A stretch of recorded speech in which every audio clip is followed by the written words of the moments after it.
and welcome to the Killer POV podcast. This is Rebekah from Fangoria Entertainment, and I am joined by my two handsome co-hosts. We have Elric. Hey, how's it going? From wherever. Down the street. I live 3 blocks from now. He's just delivered food to you, probably. Probably. Yeah. Way to cheapen my life. My pleasure.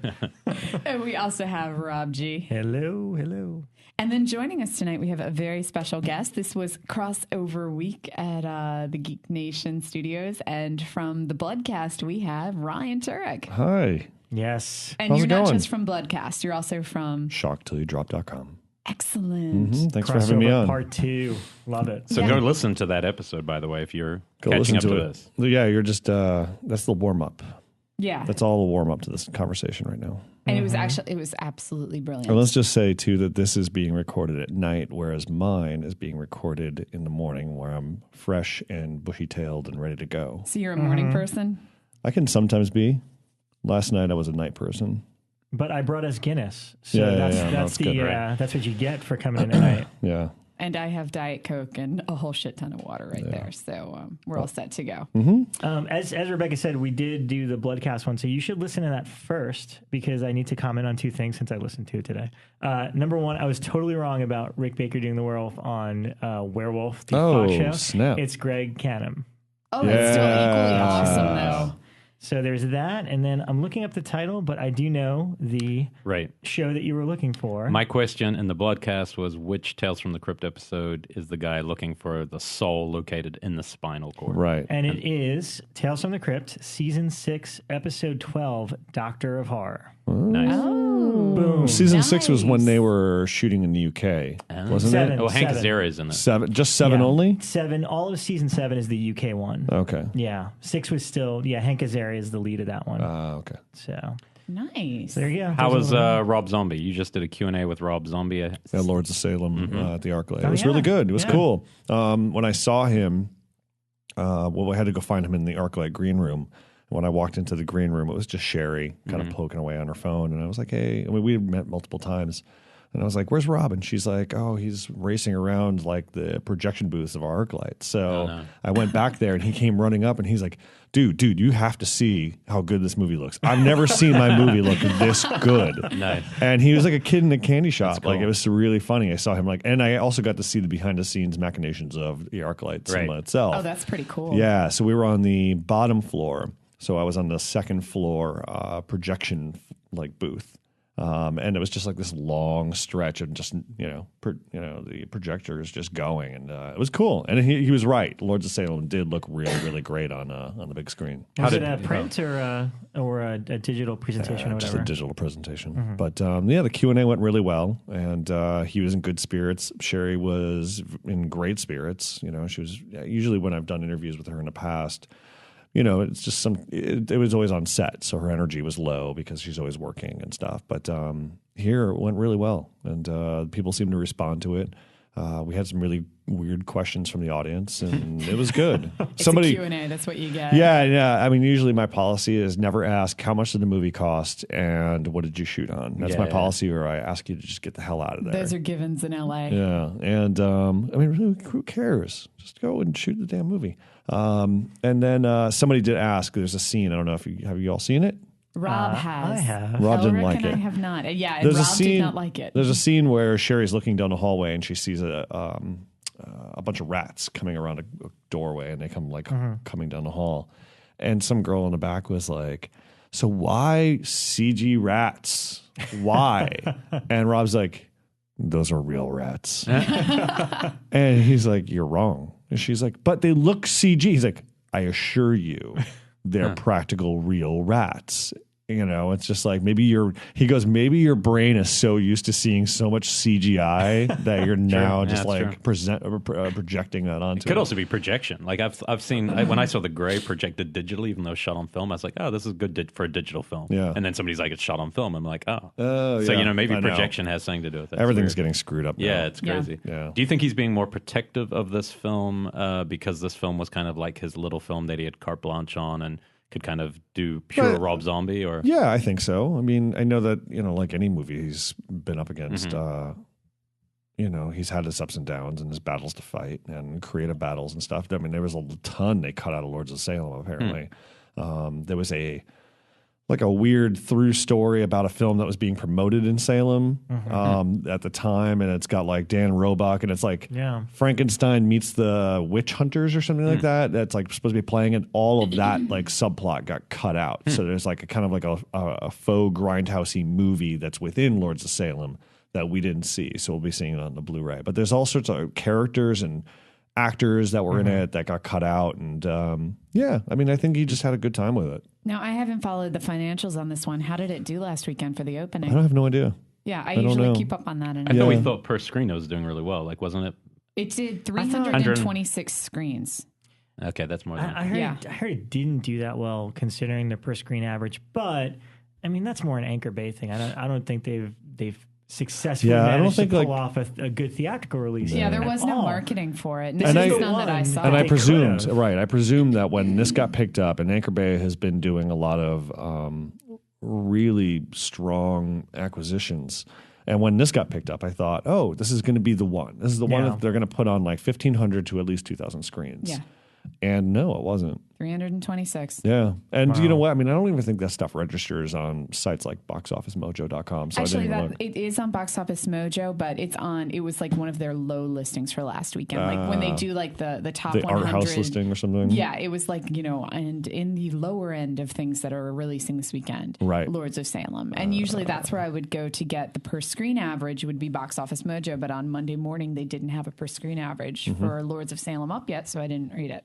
Got it. Did you get any vibe, inclination whether he was transitioning a little bit out of horror? He is. He's supposed to be doing the hockey movie. The hockey movie, yeah. But do you think that would be a permanent departure or just... No, I don't he's think not trying so. to just I asked him when he was there, if he would flirt with the idea of revisiting the Firefly family and doing like kind of a companion piece to Devil's Rejects or something. And everybody was like, prequel. He's like, can't do a prequel. He's and Sherry herself was like, I'm not doing a prequel. She's like, look at me. She's like, I wouldn't do a prequel now. And he's like, I would have to cast younger, Right. No more Sid. No more Sid. He's like, I don't want to do that. But he says he's been tinkering around with maybe the idea of it. But the problem is it's at Lionsgate, and Lionsgate doesn't want to do that much horror anymore, and all and so on and so on. But the Flyers?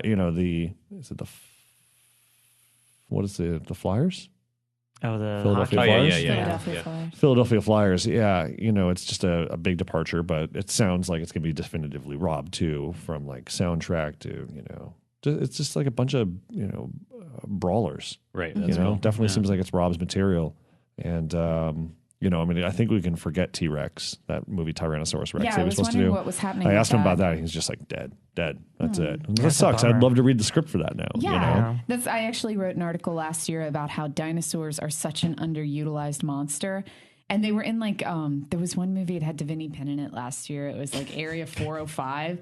And it's like, and at the end, they show like a quick shot of like a raptor. And I was like, oh, dinosaurs. I freaking love dinosaurs. Yeah, but it's not a dinosaur movie. No, it wasn't. T-Rex wasn't. It's like Raging Bull. It's a boxing movie, and the boxer fight wrestler. It's about his name is Tyrannosaurus Rex. I had no idea. Yeah. But at the end, he does fight a Tyrannosaurus. Maybe. Played by Dolph Lundgren. Who knows? God, that's amazing. Was T-Rex supposed to be a horror film, or was it no, just a boxer just film? like a wrestling, like it's about like an aged wrestler who gets out of the business and then winds up in trouble or something. I mean, the concept art that he had released a couple of years ago had like the guy, like this, this wrestler in an RV with his family, and then a bunch of like badass dudes chasing him down in motorcycles and stuff. So it seemed like it's kind of weird. When I looked at it, it looked closest to a comic book that he did with Steve Niles many years ago called The Nail. Yep. Yeah. And I honestly wish he would do The Nail. Well, I still stand that we need more dinosaurs in films. It hasn't shaken your resolve one iota. Nope. Dinosaurs in films. Good. It's happening. That's fine. Well, one of the things I wanted to kind of bring up, because obviously we all know Ryan pretty well, and you guys probably know him from both Shock to Drop and if you've read his stuff in Fangoria. But we all kind of have an interesting history in terms of journalism. And last week was the 6-year anniversary of Shock to Drop, 6 years. Today is the 9-year anniversary of launching Icons of Fright. Oh, shit. So Oh my Happy gosh! birthday. 9 years ago Rob. today, which is kind of ridiculous. Why I didn't you feel post really it on old. Twitter so people can Yeah. I say did. happy birthday? Oh, I But missed you it. I'm were sorry for cake. going on. People okay. who follow him saw that. No, He's like Scott Weinberg. I turn him on and off. Exactly. Sorry, Scott. I'm Just have sorry. Scott Weinberg on. There's a lot going on today. I was eclipsed by the Hatchet 3 trailer, all right? Yeah. So that's what it was. But yeah, Shocks, I mean, it's had its ups and downs. When we started, it did really well. And for the first couple of years. And then, and just like, it's really tough because there's so many voices on the web now. So many voices on the web. Everybody's fighting. Like, I mean, right now, I just see myself and like guys like Brad and guys like Garth Franklin, Devin Faraci. We're like the old West guys. And it's guys like Brian Collins over at, formerly Horror Movie A Day or whatever. But it's like guys like him and film critic Hulk and guys like that I see as the new guys, the guys with a voice, the guys who aren't jaded, who are still like excited to talk about film. I mean, not that I'm not, but they are bringing a new voice to it, and I'm excited to see what they do. But Do people know who he is, Film Crit Hulk? I mean, I'm not asking who he is, but people do know. yeah. Okay, that's I've all I actually was said, curious. I know. It's just funny curious. because I don't know his real name, and I feel so bad. But I run into him at all sorts of parties, and he's the sweetest, like soft-spoken guy ever. I just started assuming it was somebody we knew well, like Brian. I just assumed it was somebody like one of these guys we already knew. Interesting. Okay. Yeah. So, but to answer your question, yes, it was competition. How there is too. I mean, with that, because I look at all those sites kind of equally. I'm not from the same background as you guys. So, like, to me, Shock, when I was doing my shows, I would look at you guys, I'd look at Dread or Bloody discussing. I never understood how Bloody got so far ahead at some point. Because they stuck with it. Okay. Yeah. They stuck with it. Okay. I mean, like, if me and Johnny Butane had stayed at Creature Corner or made the determined effort to stay, if I decided to stay with Dread Central and not divorce those guys, I mean, who knows what would have happened. But Brad is really great at business. And, I mean, that is something he's stuck through with over a decade now. So it's understandably so that, he built a brand with his partners and created something big, And then partnered again with the collective and then partnered. Yeah. So, but it's all good. It's all good. Did you guys ever think about doing film production stuff through Shock, or was that never really? I mean, I know you do stuff yourself, but yeah. I mean, like last summer I wanted to do a web series, but it's difficult. hard to get the funding. Yeah. But I mean, I don't know. I'm trying to do new things at Shock, and partnering with guys like GeekNation to do the Bloodcast and, try to partner up with other companies and stuff like that to just, I'm feeling itchy. Like I need to expand Shock's brand. And it's very difficult because a lot of people don't understand this. And certainly a lot of publicists and people who are in the industry don't know this, but I'm the only guy that runs Shock. Right. I'm the only one who operates Shock, and I've got some great assistants or co-writers who all have day jobs and lives and stuff like that. I've got Tyler Dupe over; he's up in Oregon, and I've got. He's all over the place. He's all over the place. Yeah, he's a Fango and FEARnet. I was going to say, I pay him. Yeah. So, hold on a sec. Yeah, Amanda Tulos over at in East Coast. And Amanda, if you're listening to this, I'm sorry if I'm butchering your last name, but we haven't spoken. And she's actually going to be at FEARnet too, apparently. So who is this? Amanda Dyer? No. Oh, okay. Tulos. And then and then there's Silas Lesnick and Ed Douglas and those guys. But those guys are coming soon's guys. Right. And when I'm out of town or I've got too many conflicts, I got to call on them to help me out.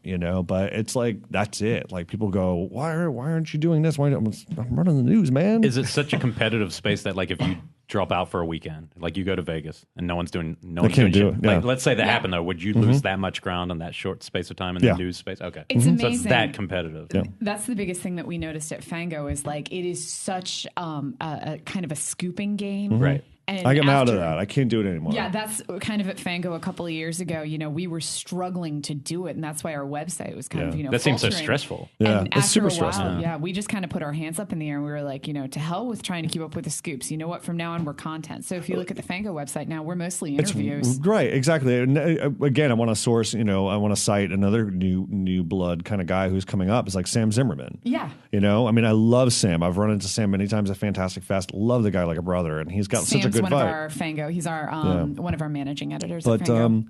but when you break it down, if you look at a pie chart and see who has what to offer, like Brad and Bloody are kind of like the scoop guys, and Brad, because he dabbles in the industry as well, brings a good voice for industry know-how. Dread, and this is not a slight against them, I think they bring more of the fanboy kind of cheerleader mentality to horror. I would definitely agree with that. Hey, you got to look at this. I mean, I don't think there's a thing they don't like. Well. I think so too. Yeah, I mean, they put up stuff on Grimm today, and I mean, they put up. Yeah, it's some of their stuff kind of is peripherally horror, but they post on it. No, but I mean, they post on it, and they're kind of like, hey, horror's awesome, and I love Steve. Arrow in the Head, kind of the same thing.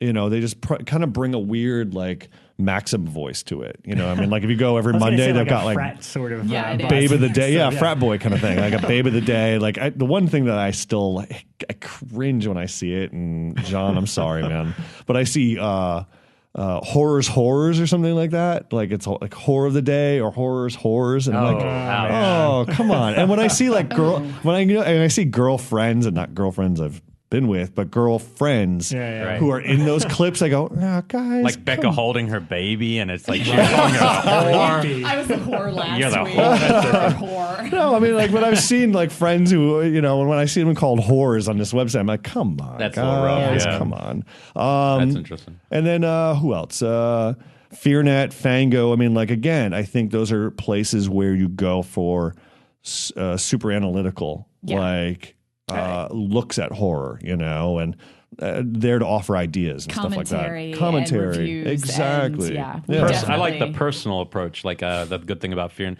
I think FEARnet, it seems obviously it's more of the cable and stuff, but there are little blogs like Drew's blog, people like that. Yeah. That's one thing, because you're getting a voice, not just a scoop about news. Right. Yeah. Well, I think that's why those specific sites that Ryan mentioned are the ones that stand out. Because again, when even when Shock started, that's all of a sudden when there was a glut of all these horror sites coming out, and they were all just copying and pasting the same news over and over again. I mean, we still do, but I mean, here's the deal. I mean, and to just kind of follow up on my thought on that, what I think Shock offers is just kind of a straight-faced look at delivering the news. But when I have something I actually want to interject, I'd like to think that I'm doing it with a little bit of know-how in terms of how the industry works, how Hollywood works, and just kind of picking up on what fads are and stuff like that. I got a more of an industry injected look at the genre.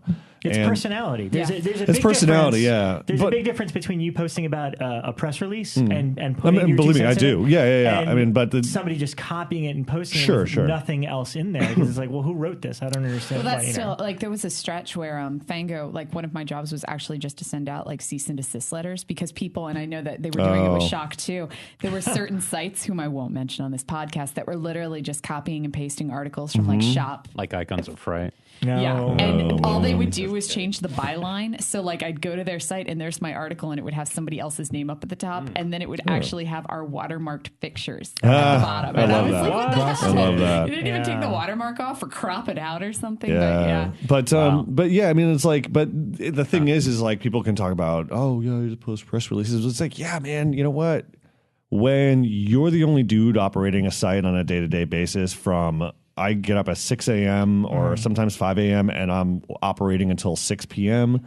I've got no choice but to just run something as is, because I'm moving on to the next thing, or I'm transcribing something else, or I'm trying to interview somebody, or I got to go to a screening. It's just it's really, really tough. And there is a benefit to posting press releases. I mean, if Anchor Bay sends you a press release, you post it up, because in 2 days they'll give you an interview. Yeah. So it's all about camaraderie. Yeah, right. Exactly. Yeah, but I mean, again, I was an advocate of that's the thing. It's I know Ryan as a writer will put his 2 cents into even a press release, and I can trust that opinion. Yeah. And the same thing, Dread's got their kind of style and stuff, and Brad is scoops. I mean, with Icons was always just interviews. We did news too, because at one point everybody had to. Exactly. I mean, we just wanted to do ridiculous 20-page interviews because we wanted something that was a little more timeless. And even the guys that I have running it now, I'm just personality, your opinion and personality. Make sure people know who you are. don't I want your opinion on it because that's what people respond to. Because then it's like, oh, this isn't a press release. This is an actual person that shares my opinion on this stuff. So I don't know. I think that's why, Ryan and Uncle Creepy and Brad and all those characters have kind of, stood out. I mean, that's what I love about Brian Collins is you read his stuff, Brian. Oh, yeah, it's Brian. There will be Meatloaf and Armageddon references and things like that you have to bear through. But that's him. He's genuinely that guy. Well, also Brian brings a weird perspective to things, like things I would never even think about. And I'm like, why did you even think of that? I don't. It's a certain mindset that only Brian's into. And commitment. And then it's commitment. Yeah. Yeah. I mean, like he asks like questions I would never even think about. And I'm like, that's the most trivial thing ever. Mm-hmm. But because he's able to reveal something that I didn't even think about, it's like, that's great. I love it. So what's like the most nerve-wracking interview you've had to do? Like probably early on, because you get kind of green when you get into this, and then it's like there's people that you grew up their films watching them, and then all of a sudden it's like, hey, you got 20 minutes with George Romero, whoever it is. Mm-hmm. So was there somebody early on that you just like couldn't believe you got the chance to talk to, and then yeah, it's not so much people, it's more like events. Okay. Because I do like a lot of public events where I'm either like one of the most scary things was doing Fangoria Weekend of Horrors. Like my first Weekend of Horrors, Tony had me be the face of like, all the Q&As. And I just remember growing up and going, I saw Mike Gingold at Weekend of Horrors doing this thing. And I was a heckler. No, I'm going to be that guy who's going to get heckled. Because I would always go, this Mike Gingold doesn't know anything, And I was like 13. That stuff. But I mean, like when I got to meet like guys like I can say that I've met like all the masters now, and that's awesome. Even Argento, it's like that's fucking rad.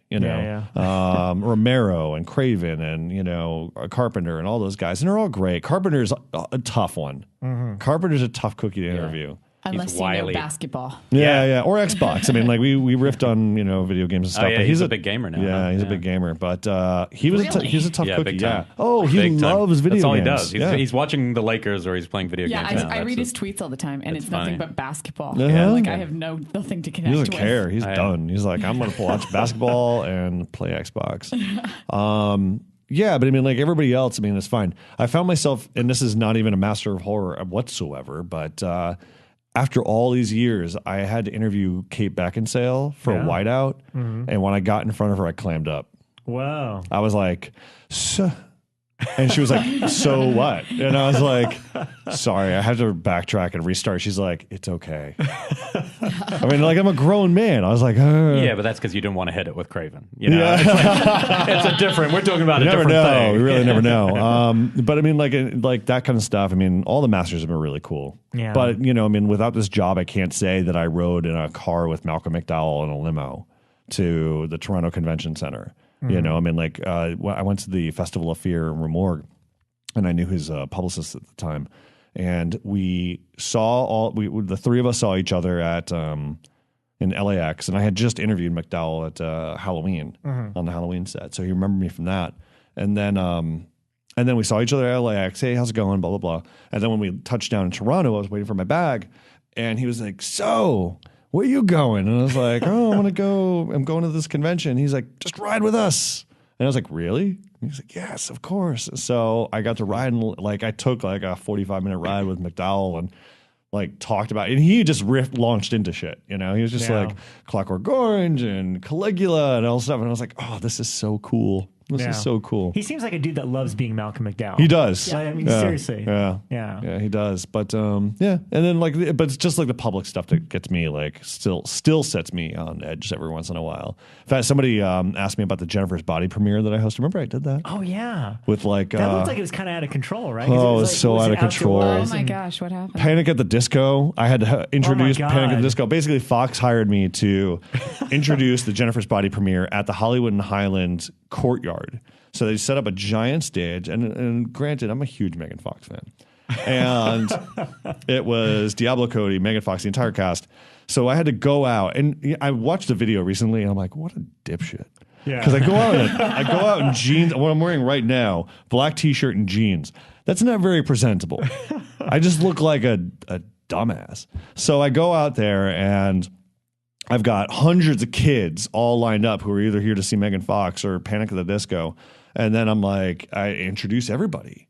And then I did my Q&A, and Adam Brody's like giving me a hard time, being a wise ass. And Diablo Cody she was hilarious. She actually got my Pee Wee Herman shoe mirror gag because I was talking about her like skirt, and I was like, I wish I had shoe mirrors. And she's like, oh, I got that. I'm like, Megan Fox was great. Everybody was great. And then like I had to stick to a certain time and stuff like that. And then I had to introduce Panic at the Disco, and I was just like, what's going on? And that was a lot of people, right? Ton of people. Yeah. Ton of people. I vaguely remember the video. Correct me if Folks, I'm just wrong. go on YouTube and type in Megan Fox, Jennifer's Body Premiere, and you'll see my stupid ass just doing stuff. So I just recently watched it, and I don't know what's going on. Somebody from Germany posted the video. You know the little icon for pedo bear? It's like a little bear going, eh. So you see me come out, and I'm like, hey, everybody, Megan Fox. And then you see Pedo Bear go, like in a little swirly, and he disappears into my face. And I was like, I was like, wait a minute, what? I made it. I just made it. So I was like, it. oh, some Pedo Bear. But the funny thing is when Megan Fox came out, Pedo Bear reappeared and then disappeared into her breasts. So I was like, it's just not me. I don't understand the symbolism of this. I don't know either. I don't know. I don't even know. Like, it's a furry thing. You have to be a furry. You have to be into furries. Okay, got it. So, anyways, but yeah. Wow. Did you not like take a picture, like in the video? Don't you take a picture like with some girl in the front or whatever? Because it looked like. Oh yeah. It looked like this like big fans. Yeah, I was fans. like, whoa, Ryan's got fans. It was this pretty big funny. Panic at the Disco. It was pretty event. funny. It was pretty funny. Do you guys have a similar experience? Being obviously being in the. I do. Okay.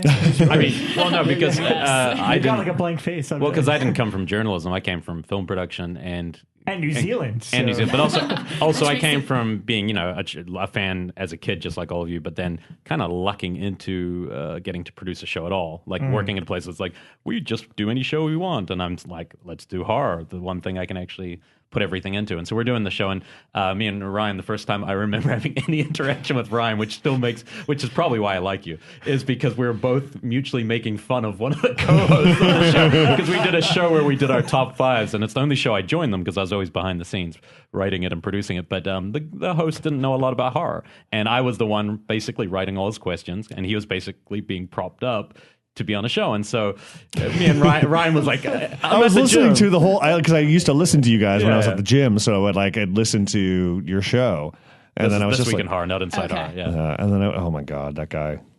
Yeah, I just remember shaking my head, going, "What the hell's going on?" Yeah, so I'm on talking about like Possession and Shining and The Thing, and this guy's talking about what was like the rock and roll one with Malcolm McDowell and the Canadian movie, Canadian Suck. Yeah, That but we're talking Fangoria about top film. 5 top movies all ever, time like ever in your life. And he put that in there? Oh yeah. Oh, And so he was he didn't even need to tweet what he was listening to. I just read a random tweet that said, "Oh my god, I just listened to somebody listen," and I wrote back straight away like, "Yeah, I had to hold back myself." From that moment on. But so after doing that show for a while, I was kind of convinced that maybe to take a stab at actually fronting the show so I could just talk. And I was not someone who wanted to be on camera, like genuinely. People always say that. Yeah, But you got a good presence though. Yeah. Oh, you come to the table with some class. The first few were pretty rough, and the reason I tried to wear glass, I tried to give myself. You're talking about being Ryan Rodden, and I tried to create a character. I think because I didn't think I was enough, and I feel very comfortable doing this now. But so I wore my glasses, which are really thick, so kind of like Buddy Holly glasses. And our first guest, first ever on screen per interview in my life, I'm going to be doing is John Landis.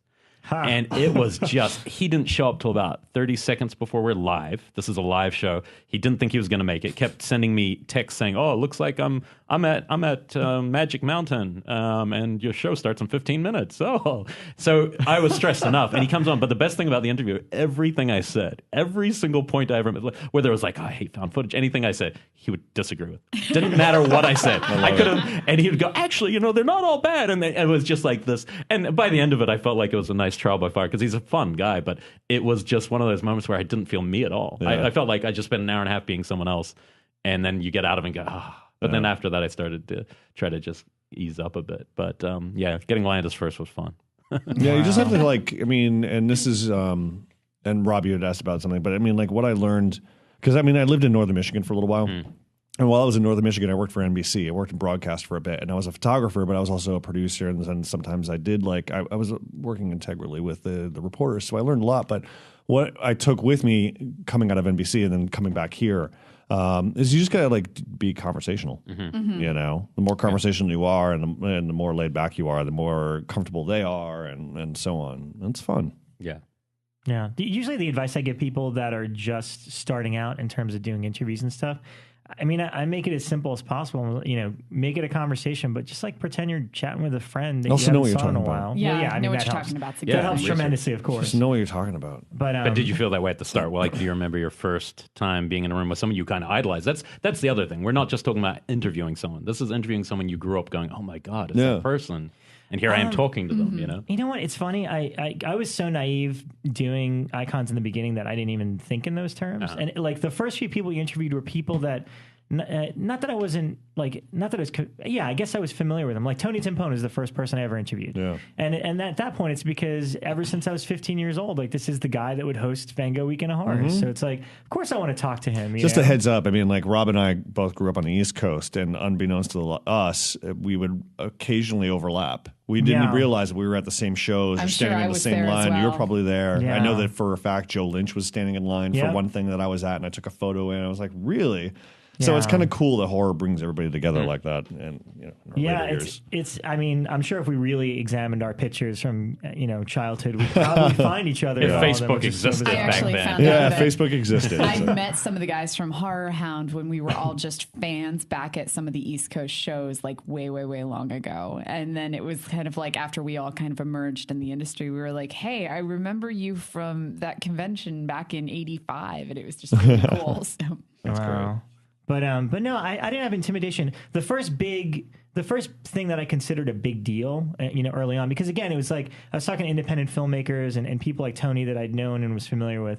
But honestly, getting invited to the Omen press junket in New York City, which that was the remake of the Omen. And at this point, I'm only used to like talking to people on the phone or whatever. But it was a big deal to me. I mean, now I understand junkets, but, you show up and it's like, all right, here's Mia Farrow and here's, Julia Stiles and Liev Schreiber. You get 15 minutes with each. And those are round tables, which I wasn't used to. Mm-hmm. But what became evidently clear is everybody else in the room did not know anything about the original Omen or horror or whatever. So I was able to kind of manipulate the conversation right off the bat and take complete control. Right. So I ran all those interviews as my own interviews because they were like nobody else really interjected. And in fact, the director, John Moore, right? Yeah, that was the director. Die of that Hard one. 5 guy. Yes. Despite what people think of his current movies, including myself, he was super nice to me. We had such a good conversation in that 15-minute span, and a lot of it had to do with Dick Donner's Superman because we were just both big fans. That he went out of his way and gave me his email and gave me an even longer interview afterwards. So it was just that's the thing. It's like if you show up and are genuine about what you're talking about, and seem like you know what you're doing, I think people really respond to that. And I think that's why, all of us in this room have become really pretty good friends with a lot of the filmmakers that we've crossed paths with over the years. Because, Tom Holland was in a jump cut the other day, and he was with the girl from Stepfather, the first Stepfather, and I didn't recognize her. I assume she's not 10 anymore. She wasn't. I didn't recognize her, and he just goes to her, this guy, he's like an encyclopedia. He knows everything about movies. There's a beat, and she goes, he didn't recognize me. And I looked over and go, and he just went silent. I was like, sorry. God. It was pretty awkward. Wow. No. Well, yeah, I have to agree that my story is similar to Elric's, where when I first, I'm a bookworm is kind of my origins, where I was all about getting degrees and, masters, and I have several masters. And when I started working at Fango, I was teaching film at Hunter College. And so I'm just a bookworm research nerd. And that's where all of my horror background came from, was just me watching movies and going, hey, I want to learn about that. And then, IMDb just becomes a giant chain of knowledge for me where I just click and, I want to know what else he did. Well, what else did he do? And so I just started absorbing everything in it that I could in regards to horror. And then when I started working for Fango, I came in as a producer, but within a couple of years, they started me doing reporting.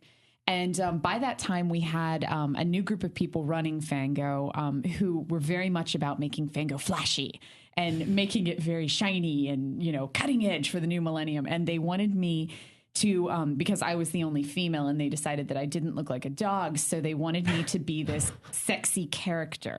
And so I was given the title Mistress Becca, and they told me to go out and buy some sexy clothing and that I would be doing my interviews like this. And I was going to be this sexy image.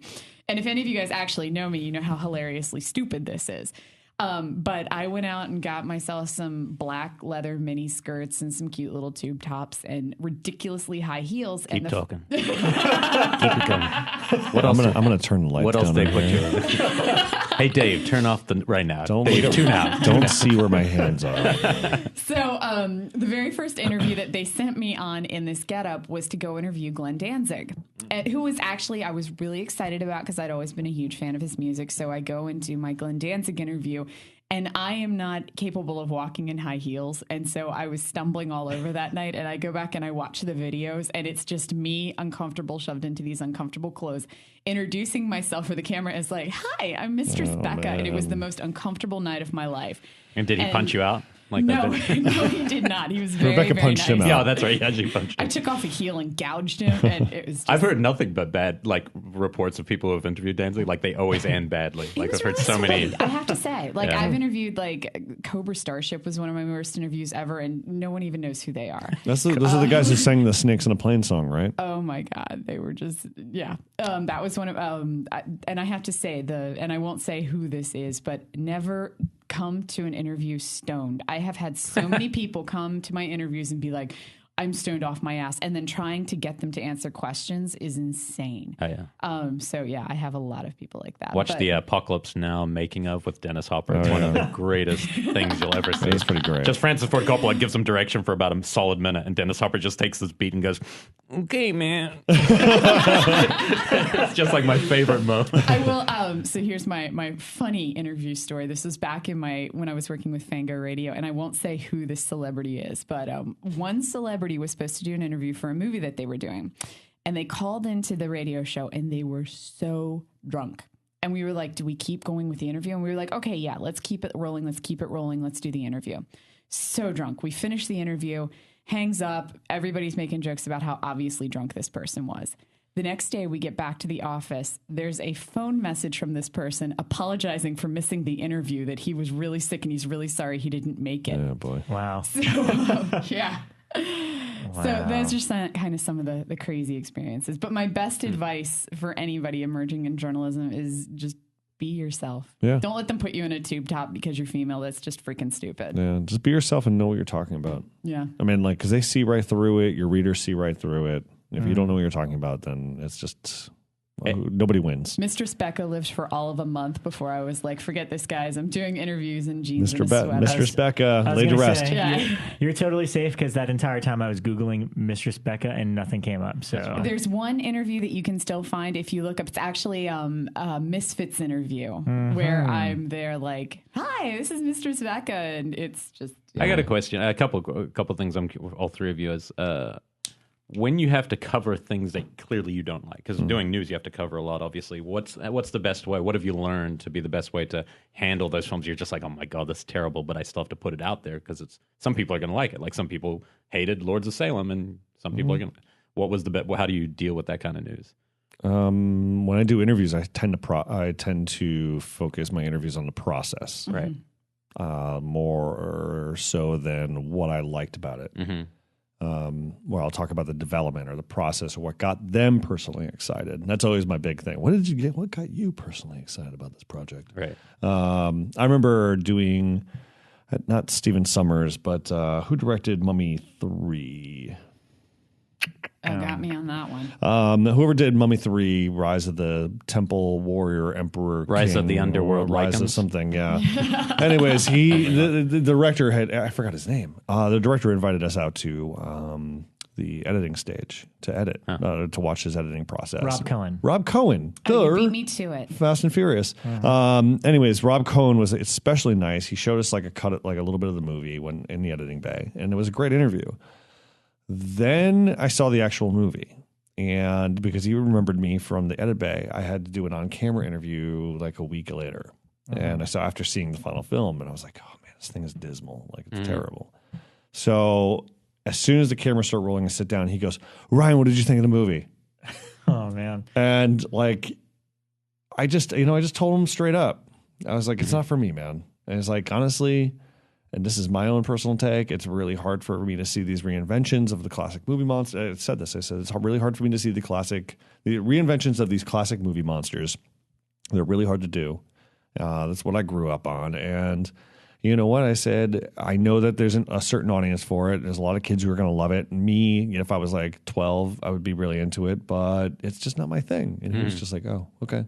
And then we talked about the process. We talked about the design and what he wanted to do with the creatures and the Yetis and all this other stuff. So it's good that you're honest, though. Yeah, but that's also the nicest way to be honest about it. Right, just try to find like an angle, but sometimes you talk to directors or, directors who will follow you on Twitter or something. And then when you're honest about something, then they try to raise hell. That is one of the things that I mentioned beforehand that I thought would be fascinating to talk about was like when we've given things bad reviews and then the people launch back against us, which always sucks. It does suck. It does suck. Well, I got and I doubt Eli is reading this or listening to this. He's a total fan. No, I mean, like, and honestly, I mean, I'm always growing and I'm always learning as I go as a journalist. And at this point, I'm going on 13 years now. But when Hostel 2 came out, a friend of mine had, and I'll admit this, remember that? I remember all this. Yeah. Which I think is really unfair, actually. No, keep it going. Hostel, basically, Hostel 2 got leaked. And everybody had Hostel 2. It was a bootleg. And I was at a friend's house, and they were like, dude, I want to watch Hostel 2. And I was like, okay, cool. So I watched Hostel 2 way before its release, and I was like, all right, I'm going to write a review for it. Because I was like Renegade. I was Ryan Rotten. I was like, whatever, man. No journalistic integrity. I'm just going to do it in this moment. I'm going to take this moment. I'm going to drop my usual morals and write a review about this because I know, one, it's going to get hits. Two, people are really into it and really anticipating it. I didn't like the movie. So I wrote a review, knowing that the movie was screening at like a festival. It was like Lionsgate was taking it around. So I'll come clean. I mean, this is years and years and years ago. So whatever. But the bottom line is that Lionsgate and Eli came to me and they were like, how'd you see the movie? And I was like, I saw it on one of those screenings. and I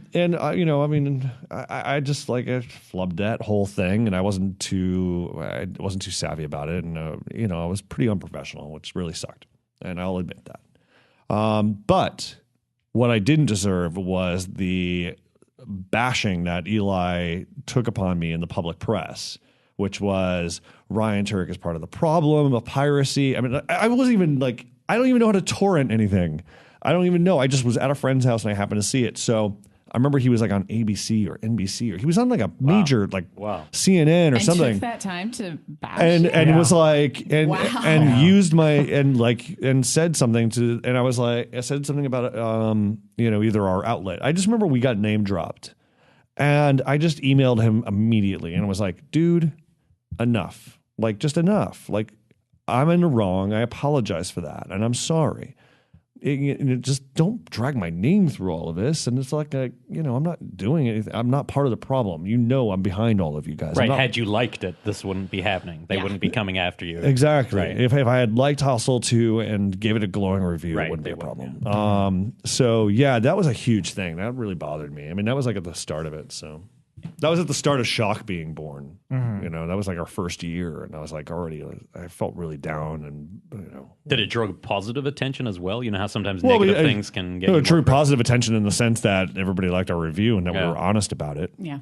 People like that honesty, but the way I went about it was just wrong. Right. So, but I don't think we deserved like the Ryan Turek is part of the piracy problem, because I don't even like I said, I've never torrented anything before in my life, and the one time that I was like, maybe I'll torrent this, I went to the site and I was like, I don't understand any of this gobbledygook. My computer can't handle it, so I don't know. I'm sure you're rebuilding trust with Eli now that now that Hemlock Grove put you to sleep. No, over the years, I mean, like, we've run into each other and we've done interviews and stuff like that, and everything's cool and cordial, and I like to think that's water under the bridge and stuff that we just learn, Yeah. So, But I read an article. We've got 10 minutes left, so this takes us straight into our news segment. I read an article today where they were talking about how Hemlock Grove was actually a success in the first week because it had such a high watch rate. That's because it's new, but that makes total sense. That's really great. Yeah, that's I know. Really great for Eli. I'm so happy. Good for Hemlock Grove. But for those of you, you can listen to the prior podcast that we were on earlier. Some of Rob's sarcasm doesn't carry through the microphone. Oh, Jesus. I still have not made it through the first episode, so whatever. Yeah, I made it through the first 2.5. After everyone told me they didn't like it, I suddenly saw the trailer and thought, wow, that looks real. The trailer makes it look really exciting. The Red but Band trailer? Yeah, the Red Band trailer awesome. looks right. It But looks that doesn't mean the awesome. show's going to be awesome. Yeah. I don't know. But yeah, that was the only negative instance. Yeah, I had one where I don't even know if you guys remember this. It was from years ago, Beast of Navidad. See, nobody remembers this movie. It was made by the Texas Chainsaw Massacre producer. Oh, God. And I gave it a Which one? scathing review. Scathing. It had played at like South by Southwest, and it was apparently like a festival. Wild darling. Man? Man. Thank you. Wild Man. Wild, of yeah. Navidad. So I had, and there's how much, the film resonated with me that I'm messing up the name now. I remember the poster. But yeah, Were there dinosaurs in it? No, they were not dinosaurs. But I gave the film a scathing review pretty much. And the next day, the comments underneath of it were just, what does this bitch know about filmmaking? And it was just Hart Fisher. Yeah, pretty much so. Are you listening, Leanne? It's either Hart Fisher or Jim Van Bepper. Yeah, it was one of the two. But I just had this. Well, I heard the name bitch, so this laundry list of just scathing comments back at me, and they weren't like, I disagree with your comments, Rebekah. I think the film was very, meritable. It was just these horrible things, What the fuck That's do all the you filmmakers, know? You're I just a mean- horrible skank, and I'm like, what? you were dressed up like a... Yeah, Mr. Not Specka. at this time. Mr. Specka was long put to death by this Okay. point. Comment boards Oh, are brutal. God, But I yes, mean, they like, I only bring up Jim because there was one time that Jim went on the Shock Facebook and he was like, Ryan, what the hell are you doing? Why are you covering this horror? And I was like, Jim, we're well-rounded 100%. We cover everything, man. Right. And like the only time I ever hear anybody offer any backlash or any negativity on anything is only about remakes or whatever. Excuse me, whatever people hate. Right. And I said, Jim, fuel use that. Use your vernacular. Use your obviously horror-loving brain. Very smart at that too. Channel that into positivity, man. Talk about something that you like today in the news, and he's like, oh, I'm sorry. It's right. You're right. I was like, too many comment boards. I look at Shock's comment boards. People barely comment anymore, but, they always talk about the negative stuff and not about the good stuff. So like if there was like a story today going, about, I don't know, whatever, something that was cool and positive, I never see people go, wow, I can't wait to really see what, happens with this. This looks like it's going to suck. This is like sucks. Sucks. Now, do you at Fear and Shock, do you guys get hate mail from people who's like, if you refuse coverage, like they'll send you a trailer for their movie and then you don't cover it and then you get letters? No. My God, we get so much of that in Fango. Like we'll get letters like, I want this in the magazine, and then if it's not in the next issue, we get letters. Yeah, thankfully I've never gotten that. And Lawrence is the one that handles all the web stuff there. Yeah. It's interesting. You just mentioned how you don't get as many comments on the site as you used to. Mm-hmm. It's kind of weird seeing how social networking has kind of taken over that element of it. That was just an extension of the message boards. The message boards were the days when you wanted to go and have some kind of conversation with people. And we've gotten so far away from that because then it was like, all right, now you comment under an article. Or Twitter, but now, one of the things that really bothers me about the way we're sharing stuff on, say, Facebook, for example, I see it on FearNet and just even with Icons of Fright, but it's like, you could post a picture to a link or whatever, and 100 people are going to like it and share it, but not actually click and read your article. Right. Yep. So do you find that to be a big challenge? You pretty much have to get as much information into your title as possible, especially with Twitter. A 2-sentence title. Yeah, and then because that's for the most part all anyone's going to read. Yeah, I usually call people out on it when they're like, a brilliant one. It was like, and I'll use Maniac as an example. It was like, IFC sets a release date for Maniac. First paragraph. Maniac is going to get a release, blah, blah, blah, June something, something. I look down at the comment and it says, so when's Maniac getting released? Oh, gosh. I just was like, damn it, come read. on, man. Come on. Like we killed our forums last year because they had become like the Wild West. Oh, yeah. And it was just like the only people who were actually at the forum were like 3 people who were actually there to talk, and then like 50 people who just wanted to insult them and say like racist stuff. Yeah. And so it got too much to maintain. So in that sense, I love Facebook. But we've also discovered that nobody reads the prior comments. So it's like instead of having an organic discussion, if 100 people comment, 100 people have written one comment. But nobody's read anybody else's stuff. Well, I've noticed this since we switched over to Discus over at Shock. Yeah. And we like start identifying who our commenters are. Our commenting quota has gone down significantly. Nobody wants to be outed. Nobody wants to be outed for their opinions. Come on, guys. No problem, but now that we know who you are. Nobody wants that. Well, we were drifting into news, but we drifted back out. Let's go. I'm to pulling news. us back into What news here, guys. News. What do you got for us? Well, this week, my big excitement was they released a teaser or kind of leaked a video for Host 2. So I'm pretty psyched about that I'm one. suspect of that video, by the way. It was a little weird because they set it up so that it's like it gets meta, where the director is in it talking about what influenced him to make Host 1. And he says that it was because he saw this giant creature in the river. And everybody's saying, oh, well, it's obviously a teaser trailer. But why are you suspect, Ryan? I'm suspect because did you watch all of the videos? That was like 1 of 8. I only watched the one where he was like talking to the research team. Yeah, there was like, I noticed it and it said 1 of 8. And I was like, that's the longest viral video ever. Like, because it was like more videos on the side, but nobody was really looking at that stuff. So I was like, what is this? I don't have time to read comments. Come on. I looked at it and I was like, I don't know, man. I think it's either bunk or whatever, but I just thought it was no. Yeah, I'm hoping that the Host 2 is something special, but I'm scared. It's been like years. It has. Yeah. They started talking about the Host 2 as soon as the first one came out. It's been years. What did he make after that? Because you see most of the South Korean. What do I make of what, the Host? What did he make after that? The director. Bong Joon-ho? Yeah. It's the same guy that made Memories of Murder. Okay, I believe. that's a great masterpiece. movie. I like his films quite a bit. The Host is probably my least favorite of the ones he's done. I think the Host is okay, yeah. What were some of his other ones? I absolutely love it. Let me pull up the director. Because he does do a lot of... I think he's doing an American movie right now, if I'm not mistaken. He's doing an American movie called Snowpiercer, which I think Snowpiercer. Which has Chris Evans in it. Yep. And who wrote it? I thought it was... I want to say like Chenwick Park. Or somebody like that did. But yeah, he just did an American movie. But he did Mother, which is one of my favorite Korean Mother's movies. Great, Mother's great. Memories of Murder, which is kind of their... I think that's just great. It's like their Zodiac Killer. It's based on a true story. Similar, And Barking Dogs Never Bite. Okay. So yeah, I like that filmmaker a lot. But yeah, again, Host is good, but it's probably my least favorite of all the ones I just mentioned. So what else happened in the news this week? If everyone wants to comment, I mean, that Hatchet 3 Red Band trailer came live, and I think it looks pretty darn cool. You know? It looks like more of the same. I mean, like, it looks cool. I was going to bring this up, and I'll say this to BJ, and I'll say this to Adam Green, but the thing is they... Even like the Nightmare on Elm Street movies or the Friday the 13th movies, they all had their own distinctive look and color palette and visual style, I think. And looking at the Hatchet trailer for this one, I went, okay, it's a color palette of greens and just like earth tones and whatnot. And like, there didn't seem to be much of a, I'm not knocking the lighting style whatsoever, but it's just, I wanted these movies to each have a distinctive look, you know, that's just my own taste. But maybe if I sit down and have a little Hatchet marathon, it'll be a nice cohesive beast, you know, but I'm really excited. I'm curious to see what BJ brings to the table as a director. Yeah. I just thought it looked more open and bigger, even though I know budget wise it's probably smaller than the previous films. Sure.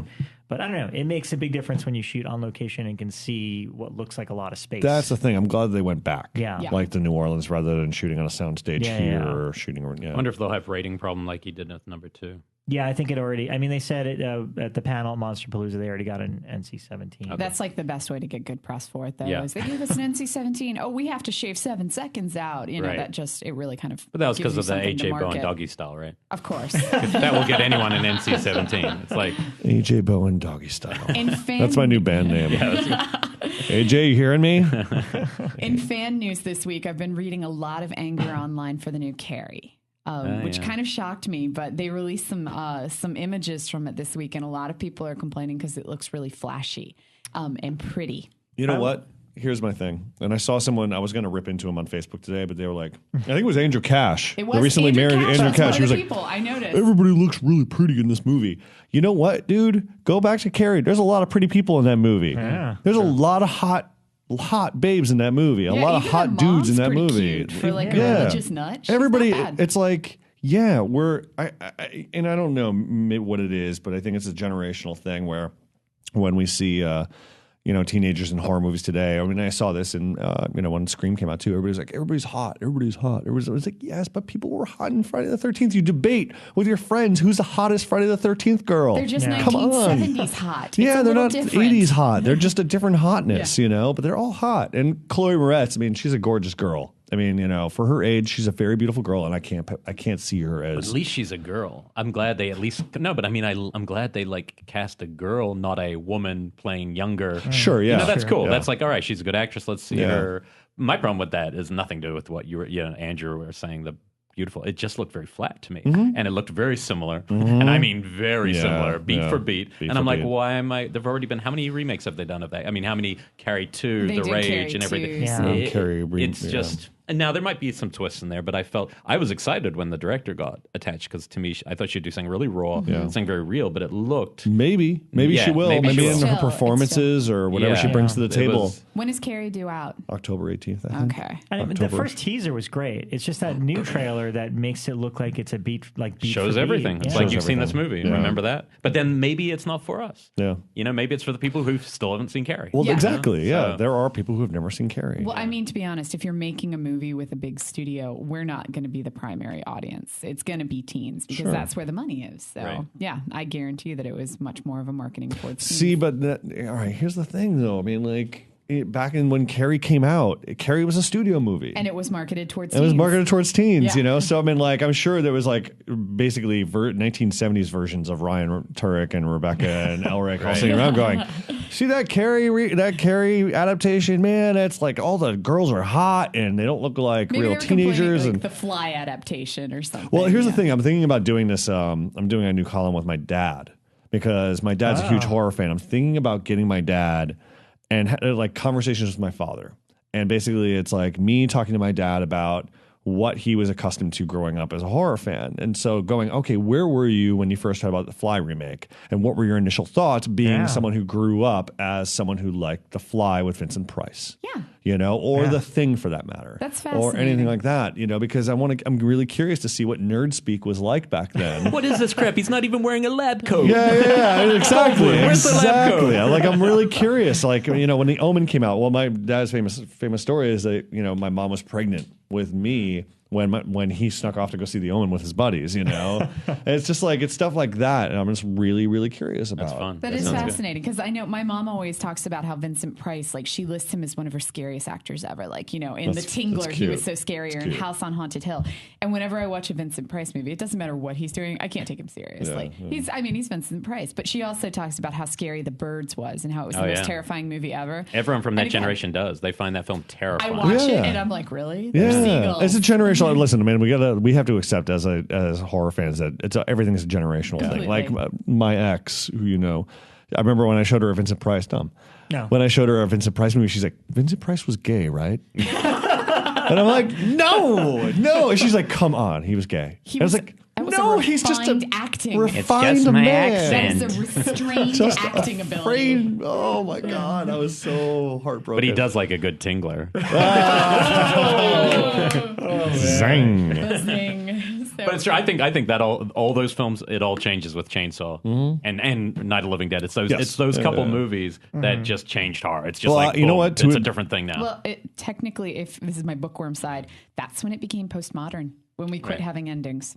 So, well, to a degree, I think that Night of the Living Dead is losing its potency. Right. I'm saying at the time, though. No. But as a game changer, because people talk about when did horror change, and they were like Night of the Living Dead and Texas Chainsaw. Right. I think Texas Chainsaw, thank you, Guinness, still resonates with everybody. Night of the Living Dead, however, has these things that I don't know today in contemporary times that don't I don't know. It loses. There's a certain potency that it loses, a certain rawness. You could almost tell a teen now that is part of the universal horror, like the 20s, and they might buy it because of the black and white. They go, "Oh, really? That was 20s." Whereas Texas Chainsaw Massacre is so born into that particular point in time, hippies, Vietnam War, boom. You know. But I do have to terrifying. say there were, because again, when I taught all this, one of my classes that I actually taught when I was teaching college was horror history, and I would show Texas Chainsaw Massacre. And my students pointed out something amazing to me, that you don't actually see anything through most of the movie. And I didn't even realize What, it. Texas Chainsaw? Yeah. Like the scene where she's being put on the meat hook. Yeah. You see Leatherface's face. You see her scream. You see him pick her up. You see her scream. And It's the same as Halloween. They're both like that. And you don't actually see anything. But in my brain, it's really gruesome. But I have to hate to say it, a lot of my students were just kind of like, eh. And I mean, they're like 18 years old. Right. I showed a group of students Wild Bunch, and one of them goes, "Man, that was boring." And I remember looking out, just going, "If of all the words to use to describe a film, boring is not the one I would have picked." You know, it's like, but this is, you know, in terms of times are changing. in terms of an art form, cinema is going to get, I don't know, scrutinized and bashed the most over time. I mean, people can walk in. Like, I went to the Kubrick exhibit, and we also got a free exhibit to go see Caravaggio's work. Yeah. Oh, yeah. Dark. And, you know, you can't help but like go, you know what? You can still walk in and go, look at this guy's art, which has like, you know, a little baby on the side and a mom and then like a decapitated head on a plate. You can't go, boy, that's boring. You know, I mean, like paintings are timeless. Everything's timeless. And like, and are shielded from certain scrutiny that cinema gets. You know, cinema it gets bashed and it gets knocked around a lot more than I think other art forms do. It becomes instantly dated just by the devices that it's Yes, using. yeah. I mean, like we just saw Scream. Rob and I went to go see Scream at the New Beverly, and there's this one scene where they're like, "What are you doing with a cell phone, son?" And everybody lost it because it's just so ridiculous, you know? I mean, like that instantaneously, Scream was dated right then and there. I was like, oh boy. I also think that not even just like, you know, what we're shooting on and what type of film it is and, you know, that dates the film, but also the devices that we use to make it scary. Like in the early 90s when everybody was using these like jump scares because we were big into the Asian cinema and everything. And, you know, just the devices that we use to create the scares become dated as well, and that in itself will tell when a film was made. Yeah. So, but thus we digress. Yes, So, we should start wrapping it up and try to follow Ryan's lead. He wrapped us up right in an hour on Bloodcast. It's inherent. Like I just know I got the ticking clock in my mind. Maybe it's the Guinness. I'm sorry, guys. well, I'm curious, actually, guys, we're pretty close to an hour. Not that far. Because you're all news guys, I want one thing I want to ask. This is a one-word kind of thing. Which site besides your own do you actually read that you actually like the writing and you're genuinely interested in the kind of stuff they write? Badass Digest. Oh, yeah. Yeah, I've started reading that a lot too. Yeah, I mean that's where it's more eclectic, and I think that's why it's not just horror. It's not just horror. Yeah, Brian Collins goes there. One of my favorite columns over at Badass Digest is Devin Faraci does a analytical look at each episode of Mad Men. Like when a new episode of Mad Men airs, he finds one specific theme, whether it's what Don Draper is reading or a piece of music that they showed or whatever, and then he does an analytical look at it and how it was applied to that time, what it meant. And they're great pieces. That's great pieces. I almost wish that like AMC would reach out and go, put this in a book for us, you know? And they're really cool. I mean, like I always favorite them and just like sit on them and then go back and reread them and then I'll rewatch the episode. But he does a lot of cool stuff there. And I'll read Bloody. You know, I mean, like Bloody is my first go-to just to see what they're doing. And then, but yeah. Yeah, if you need news, like spot on. Yeah, it's Bloody. But I really like Twitch and Badass Digest are kind of the two that I go between. Who runs Twitch? I mean, I've seen Todd Brown. Okay. And Todd Brown's got his team. But Todd is like us, like me and Brad. I mean, someone who is lurching into film production. I mean, Todd was an exec on The Raid. And now he's like... I don't know. He's just, you know, you don't see his presence there as much. Like you don't see Brad's presence as much. You see Evan's presence, you know. So, and at some point, you know, when I start going, who knows? I'll keep running the site and trying. Yeah. I also own- spend a ridiculous amount of time on Variety too, which is just Yeah, industry why? stuff. I know. Why? I know. It's like old school where I'm like, I Does you have like to pay going. to go on Variety? Not anymore. No, they Yeah, dropped they're the. free. Oh, they dropped that? Good. Yeah. They dropped it. It's very snarky. You should go on. It's like they bicker back and forth. It's kind of fun. So ridiculous. No. I only Shock is the only one I check for news. Thanks, buddy. Well, because no offense to Brad or Bloody, but if you go back like 5 years and look at all their headlines, none of them come true. So I don't consider them reliable. That's me being snarky. Sorry. Brad just burned your apartment down. That's all right. And then he filmed it for VHS 3. Yes. But that's it. I'll read anything Brian Collins does. I also don't like Badass Digest. I just like Brian's stuff on there. That's it. Not Film Crit Hulk. He's all right too. What about Scott Weinberg? Oh yeah, he's my go-to review guy in terms of him or Brian because they're the ones that see everything. Yeah, I think like in terms of film criticism, I mean like, and no offense, Rob, I mean, but I think like Collins, Weinberg, and Zimmerman, when he ever gets around to reviewing stuff. Yeah, seems a little, he gets there. Yeah. Yeah. I mean, he's not like, I'll read, Gingold is always a great reviewer. Like, I mean, he always brings something to the table. Chris Alexander, I can't trust. I love Chris. I love Chris. Very eclectic views. I love Chris to death, but I can't too. agree with his stuff. I'm just like, what are you doing, man? No, it's what Chris, I love him dearly, and Chris and I have worked together for years and years, but he's the reviewer when everybody else in the world is like, oh my God, this movie's horrible. Chris will come out with the most glowing review, and that it's the greatest, like Dark Shadows was one that we were like, really? God. Really? But I think we all have that because Mike gave Turistas like his number one film of the man, year I a couple remember years that. ago. Oh, yeah, I remember that. And we still give We him all crap remember over that. that. We were like, Turistas. I remember that one. Movies time forgot. Yeah, well, I was saying no offense, but you don't even write reviews that much anymore. I was gonna say you don't do reviews. No offense taken. I don't like doing reviews. Yeah, and I need to do it anymore. Yeah, I ease up on doing reviews just because time. I don't have that's a time. big It thing. takes me a day to write a review, and I review like it's one difficult. film every 2 months, and it's always like, well, there's my review for this, You know, it's quarter. funny. This is why I feel like an old man at this point. Is because now, honestly, the reviews that I like besides Brian and Scott, Jerry Smith, who now runs Icons of Fright for me, it's like he'll watch everything, every new movie that's out, everything. can't do He's the that reason No way. that I know about Kiss of the Damned because he Yeah. gave it a really Yeah, he good liked it review. a lot, yeah. So That's so the yeah, other thing I get so annoyed by now with the reviews is if, they hand me a movie and it's not like, something that I pretty much know is going to be good, because there is so much that comes out. I just get frustrated, that we have to cover all of it.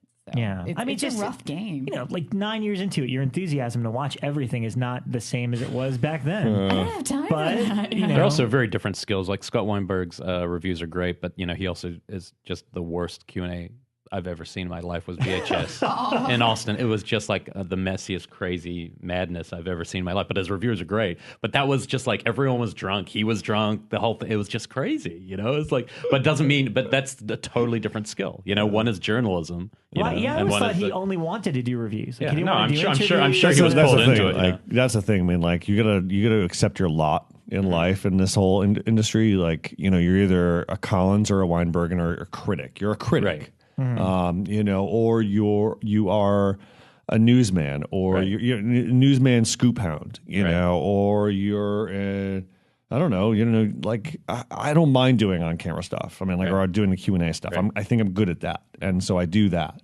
And you just got to accept it and embrace that. Yeah. Or be a jack of all trades, master of none.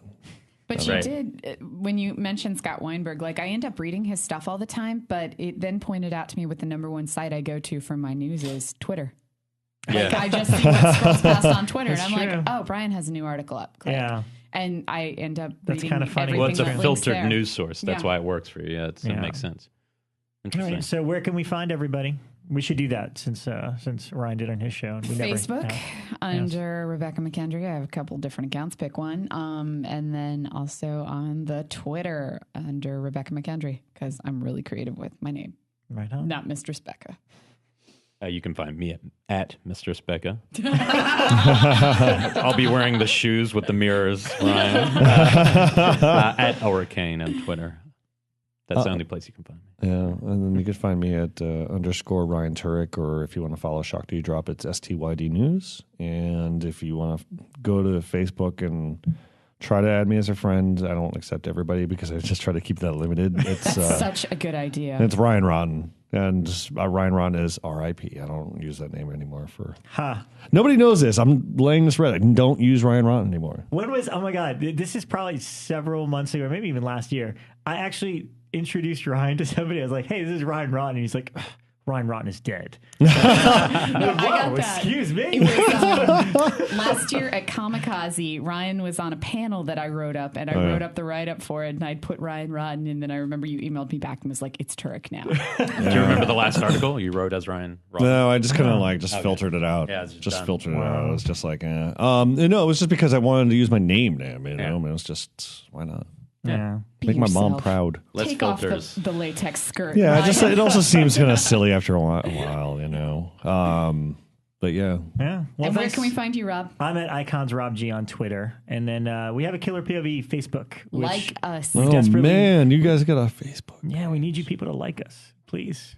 Go like it. We don't have enough. But thank you, Ryan, for coming in. Of course, awesome thank you. Doing a crossover episode. Yeah, make sure you listen to the Bloodcast because that was a really fun. That had a lot more of us geeking out about a lot of different TV stuff, shows. yeah. Yeah. That's more. I like this stuff like this where we're just talking about everything. Yeah. Yeah, not a straight interview. Very tangent. I forgot the name of 2 films tonight. I need to get some sleep.